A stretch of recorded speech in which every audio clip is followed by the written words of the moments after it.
Amis passionnés de cuisine, bonjour, c'est Sarah de Business Passion Cuisine. Je vous retrouve pour une nouvelle vidéo sur ce que vous devez savoir si vous commencez à travailler à domicile. Personnellement, ça fait 5 ans que je travaille à domicile. Il est vrai que c'est un confort exceptionnel car on a des conditions de travail au top. Une liberté d'action dans notre travail et une liberté dans notre organisation.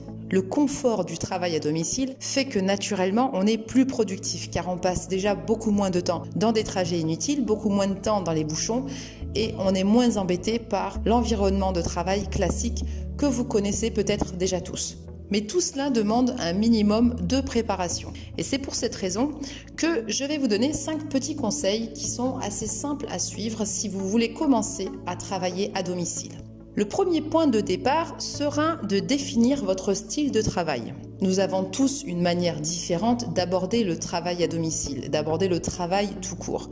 Quand on travaille à domicile, on sort du schéma classique du travail en entreprise. Et pour gagner en productivité, il vous faut absolument définir votre style, votre mode de travail, celui qui vous ressemblera le mieux. Certaines personnes vont être beaucoup plus productives le matin, d'autres l'après-midi, d'autres préféreront travailler le soir. Pour certaines personnes, ils vont préférer travailler dans le silence total ou pour d'autres avec un fond de musique pour être plus motivés. Si je prends mon exemple, je travaille à domicile, mais mon chéri travaille aussi à domicile. Seulement, on est différent sur le mode de fonctionnement et sur le style de travail. Lui, par exemple, est beaucoup plus productif le matin, alors que moi, c'est l'après-midi. Le matin, je vais avoir plus tendance à m'occuper de la maison, à m'occuper de moi, à faire des choses qui vont me distraire, plutôt que de me mettre à travailler de suite. Il est donc important que vous puissiez définir chacun votre style de travail de manière à être le plus productif possible. Ensuite, il s'agira d'aménager votre espace de travail. Un espace de travail, comme pour le style de travail, peut être différent d'une personne à l'autre.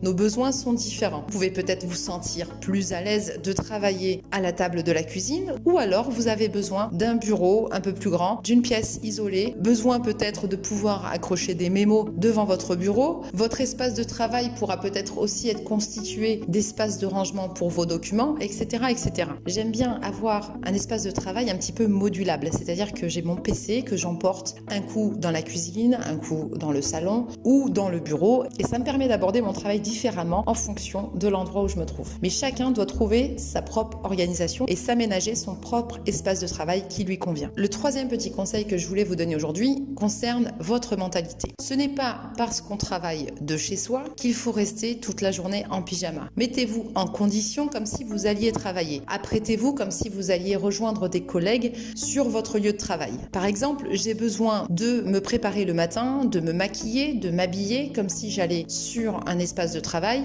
alors qu'en réalité, je serai chez moi quasiment seule. Mais ce qui est important, c'est l'état d'esprit dans lequel je me trouve quand je commence à travailler. Même si vous pensez que vous êtes plus à l'aise à rester en pyjama devant votre PC, je pense que c'est important pour une question de motivation. Adopter une mentalité, c'est aussi faire attention à tenir un rythme de commencement et de fin. Ce n'est pas parce que vous n'allez pas sur un lieu de travail avec des horaires encadrés que vous devez vous permettre de débuter à une heure différente chaque jour ou de finir à une heure différente chaque jour.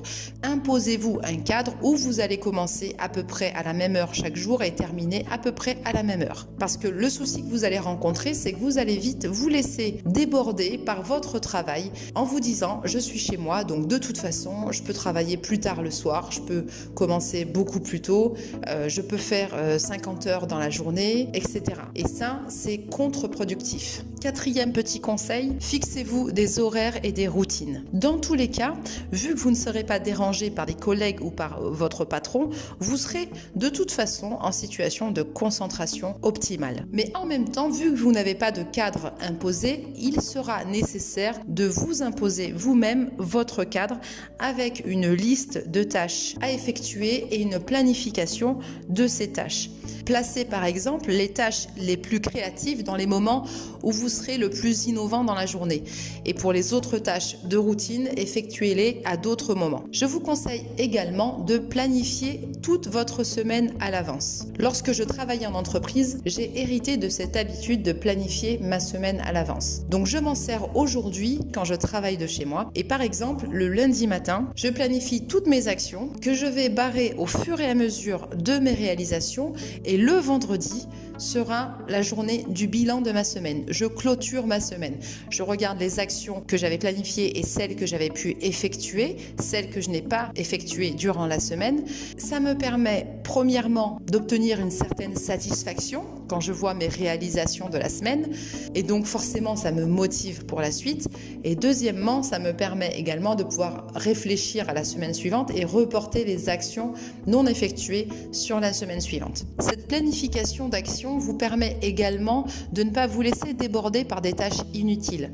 Vous savez exactement à quel moment vous allez traiter vos mails, à quel moment vous allez publier du contenu et vous saurez ainsi éliminer les tâches inutiles de votre quotidien. Pour cela, je vous conseille d'aller voir une de mes vidéos sur la gestion du temps et des priorités. Enfin, le 5e petit conseil que je voulais vous donner si vous voulez démarrer une activité à domicile, c'est de garder une forme physique et mentale. Le souci quand on est sédentaire, c'est que vous allez forcément faire beaucoup moins d'activité physique.